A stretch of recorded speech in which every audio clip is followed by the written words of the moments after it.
अस्सलाम वालेकुम, क्या हाल है आप लोगों के। मेरा नाम सैयद इस्माइल तनवीर है और आज की इस वीडियो में हम बात करेंगे फ़ॉरेक्स के ऊपर कि फ़ॉरेक्स में हम किस तरीके से ये मालूम कर सकते हैं कि कहाँ हमने एंट्री लेनी है और कहाँ हमने इसका स्टॉप लॉस लगाना है, या फ़ॉरेक्स की जो मार्केट है उसके अंदर हमने सर्वाइव कैसे करना है, किस तरीके से हम यहाँ पर अपने बैलेंस को बचा सकते हैं। तो ये मेरे सामने एक चार्ट है GBP USD का। इसको मैं फुल स्क्रीन कर लेता हूँ यहाँ पर। ये एक चार्ट है।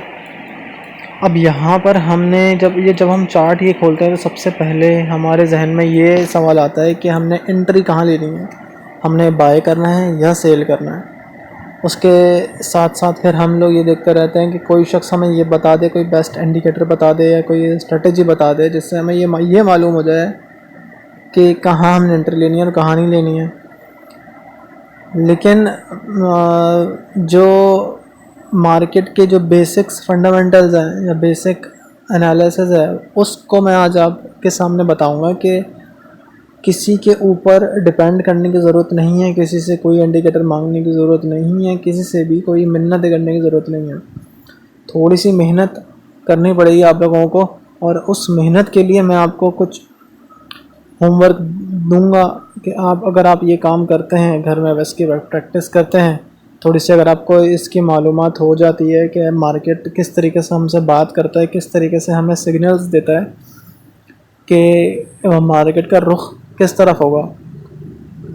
तो जितने भी बड़े बड़े ट्रेडर्स हैं उनको भी ये नहीं मालूम होता कि मार्केट ने अब 100% किस तरफ जाना है, तो वो भी अंदाजे के हिसाब से और अपने बैलेंस के हिसाब से मनी मैनेजमेंट करते हैं और फिर ट्रेड लेते हैं। तो मैं आज आपको ये बताऊंगा कि मार्केट हमसे कहाँ किस किस एरिया में बात करती है। ठीक है, तो ये एक चार्ट है। अब ये चार्ट आप देख रहे हैं कि ये मुस्तकिल इसका जो ट्रेंड है वो डाउन की तरफ आ रहा है, यानी कि एक डाउन ट्रेंड है। लेकिन कहीं कहीं ऐसी जगह है जहाँ से ये डाउन आते आते यहाँ से ऊपर चली जाती है, फिर यहाँ से डाउन आते आते यहाँ पर रुकती है, फिर ऊपर चली जाती है, फिर यहाँ आती है, फिर ऊपर चली जाती है, फिर ऊपर जाने के साथ साथ यहाँ आती है, फिर ऊपर चली जाती है, फिर यहाँ आती है, फिर ऊपर चली जाती है। तो ये इन जगहों पर क्यों आके ये ऊपर जाती है और उसके बाद ऊपर जाने के बाद फिर ये नीचे क्यों आती है, ये आती है। ये यानी कि ये चीज़ हमें मालूम होगी सपोर्ट एंड रेजिस्टेंस लेवल से। यानी कि दो वर्ड है, सपोर्ट एंड रेजिस्टेंस। मार्केट जब इस लेवल पर आती है, यानी कि अगर डाउन ट्रेंड है तो ऊपर जा रही है और ऊपर जाने के बाद फिर जब नीचे आती है, इसका मतलब ये है कि मार्केट यहाँ से रेजिस्टेंस ले रही है, यानी कि मार्केट इससे ऊपर नहीं जा रही है, वापस नीचे आ रही है। और जब नीचे आती है तो नीचे आने के बाद जब ऊपर जाती है तो यहाँ इस लेवल को कहते हैं रेजिस्टेंस लेवल। मैं थोड़ा सा ड्रॉ करके बताता हूँ आपको ताकि आपको थोड़ा सा समझ में आए ज़रा। ये IQ में भी आप कर सकते हैं, IQ ऑप्शन में भी आप कर सकते हैं, इसका कोई बड़ा मसला नहीं है। इसको मैं थोड़ा सा जूम कर लेता हूँ। जैसा कि ये मार्केट है, ठीक है। अब यहाँ पर एक हॉरिजॉन्टल लाइन होती है, यहाँ पर MT4 में अगर आप आते हैं तो, ठीक है। तो एक हम कुछ लाइंस लगाते हैं यहाँ पर। एक लाइन हमने ये लगा दी क्योंकि मार्केट जो है वो जिन जिन जगहों से मूव होके जा रही है वहाँ हम लगा देते हैं। एक लाइन हमने ये लगा दी है कि यहाँ से भी मार्केट ऊपर चलेगी। एक लाइन और लेते हैं जहाँ से मार्केट ऊपर गई है, यहाँ पर भी मार्केट आने के बाद ऊपर चली गई। एक लाइन और लगा देते हैं और यहाँ पर भी मार्केट ऊपर चली गई यहाँ से, यहाँ पर आने के बाद, ठीक है। और अब हम ये देखते हैं कि कहाँ कहाँ गई है, तो हम एक रेजिस्टेंस लेवल भी लगा देते हैं। मार्केट नीचे आने के बाद ऊपर गई है और ऊपर के बाद इस लेवल से इन लेवल से नीचे आ रही है मार्केट, ठीक है। तो सबसे पहले तो आपने आराम से सुकून से ये काम कर लेना, ये देख लेना है कि मार्केट किन किन एरियाज से जो हाई लेवल होगा उसका वो आपने देख लेना है। जब आप ये लगा लेंगे तो जब आप इसको जूम आउट करेंगे तो आप ये देखेंगे कि मार्केट जब नीचे आ रही थी नीचे आते आते ये जो हमने जो एक लाइन लगाई है, मार्केट इस लेवल से भी ऊपर भाग गई थी, यहाँ आई थी और यहाँ आने के बाद थोड़ी सी नीचे गई और उसके बाद ऊपर चली गई है। फिर दोबारा मार्केट यहाँ आई है, यहाँ आके रुकी है, फिर उसने डिसीजन लिया नीचे आने का, फिर मार्केट ऊपर गई है, फिर नीचे आई है। लेकिन ये जो लाइंस है, ये जो एरियाज़ है, यहाँ पर मार्केट कहीं ना कहीं रुकती है आकर, यानी कि ये वो जगह है जहाँ पर आपने एंट्रीज लेनी है। अब मार्केट यहाँ देखें कि मार्केट इस लेवल पर जब नीचे गिरते गिरते गिरते जब यहाँ आई है, यहाँ आने के बाद यहाँ रुक गई और यहाँ से फिर ऊपर चली गई। और इस लेवल पर मार्केट देखें, इस जगह पर आने के बाद भी मार्केट रुकी है। और ये जो ऊपर वाली लाइन है, यानी कि जो रेजिस्टेंस लेवल है, यहाँ पर भी मार्केट जब भी आएगी तो रुकेगी। यहाँ पर भी मार्केट देखिए आई है, यहाँ पे आने के बाद थोड़ी सी ऊपर गई है, सुबह नीचे गिर गई है, फिर यहाँ से ऊपर गई है, फिर ये जो एक और लाइन हमने लगाई यहाँ से, फिर मार्केट नीचे गिर गई है। तो ये हमने क्या करना है, सिर्फ मार्केट में आना है, मार्केट में आने के बाद सपोर्ट एंड रेजिस्टेंस की लाइंस को फाइंड आउट करना है और हमने ट्रेड लगानी है। अब देखें, मैंने एक ट्रेड यहाँ लगाई हुई है, आप देख रहे हैं ये $2 प्रॉफिट में चल रही है इस वक्त। क्यों चल रही है, मैं इसको जूम इन करता हूँ।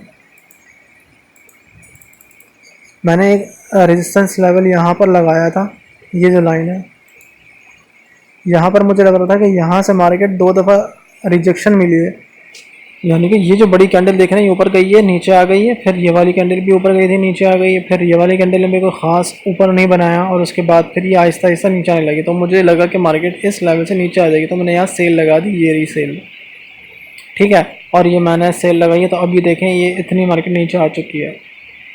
और अगर मैं इसको आपको IQ में दिखाऊं तो IQ में मैंने क्या किया था, यहाँ पर ही मैंने यही किया था कि मैंने एक और वीडियो बनाई थी फॉरेक्स के ऊपर, जिसमें मैंने 2 इंडिकेटर बताए थे आपको मूविंग एवरेज के, एक 10 और एक 20 का।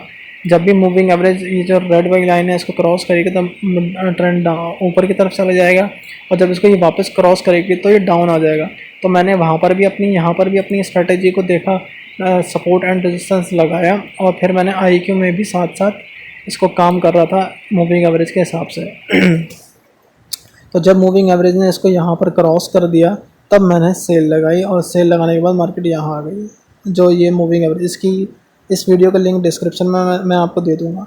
अब आपने क्या करना है, फॉर एग्ज़ाम्पल ये तो मेरा चार्ट था तो मैंने आपको बता दिया। अब फॉर एग्ज़ाम्पल आप कोई नया चार्ट खोलते हैं, मैं यहाँ से एक नया चार्ट खोलता हूँ ताकि मैं आपको बताऊँ कि जो नए यूज़र्स हैं उनको क्या करना है। इसकी मैं सेटिंग कर लूँ, या अगर आप लोग IQ में करना चाह रहे हैं तो मैं IQ में भी आपको बता सकता हूँ। जैसे कि इस वक्त तो OTC मार्केट चल रही होगी, मैं OTC मार्केट में करके बता देता हूँ आपको। ये OTC मार्केट चल रही है, इसको मैं ले लेता हूँ। ये अगर फॉरेक्स में करना है तो आपने कम से कम 1 घंटा या 4 घंटे का चार्ट खोलना पड़ेगा आपको, और अगर आप बाइनरी में कर रहे हैं तो आप 1 मिनट में भी कर सकते हैं। तो मैं अभी 1 घंटे का चार्ट खोलता हूँ। तो ये आपके सामने एक USD यूरो GBP का चार्ट खुला हुआ है, और यहाँ पर मैं क्या करता हूँ, आपको सपोर्ट एंड रेजिस्टेंस लगा कर दिखाता हूँ। ये हॉरिजॉन्टल लाइन है, ये आपने लगानी है यहाँ पर।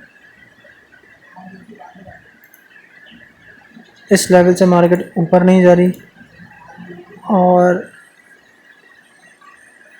इस लेवल से नीचे नहीं आ रही मार्केट, थोड़ा बहुत ऊपर नीचे हो सकता है, मगर एग्जैक्ट एरिया आपको देखना पड़ेगा। अब आप ये देखें कि मार्केट ऊपर जाती है, फिर यहाँ नीचे आ जाती है, फिर ऊपर जाती है, फिर नीचे आ जाती है, फिर ऊपर जाती है, फिर नीचे आ जाती है। ये देखिए यहाँ से भी इसने इसको तोड़ा, थोड़ी सी ये नीचे आई है, उसके बाद फिर ये ऊपर चली गई, और ऊपर जाने के बाद फिर ये नीचे आ गई, और फिर इस ही सपोर्ट एरिया से फिर ऊपर चली गई। ये देखें फिर ऊपर से, इससे आपको कितनी आसानी से ये पता चल जाएगा कि आपने कहाँ बाय करना है, कहाँ सेल करना है।